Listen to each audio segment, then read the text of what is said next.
నంద్యాల జిల్లా ముచ్చుమర్రి గ్రామంలో 8 రోజుల క్రితం పార్కులో ఆడుకుంటున్నటువంటి పాపని ముగ్గురు వ్యక్తులు ఎత్తుకొని వెళ్ళి అత్యాచారం చేసి హత్య చేసిన ఘటన ఇప్పటికీ ఎవరికి అంతు చిక్కడం లేదు. ఇప్పటి వరకు బాలిక మృతదేహం దొరకడం లేదు.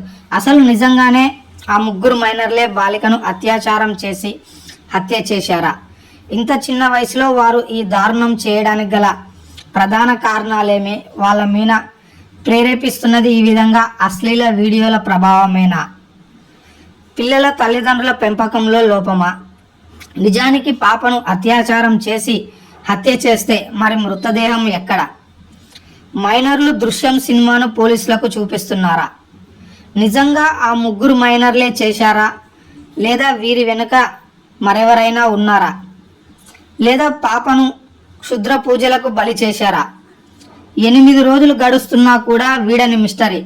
మరి పోలీసులు వారి తల్లిదండ్రులకు న్యాయం చేస్తారా లేదా అనేది ఇప్పటికీ అర్థం కావడం లేదు. ఎంతో మంది పోలీసు బలగాలు, ప్రత్యేక బృందాలు వచ్చి సెర్చ్ చేస్తున్నా కూడా ఇప్పటికీ కూడా పాప మృతదేహం మాత్రం లభ్యం కావడం లేదు.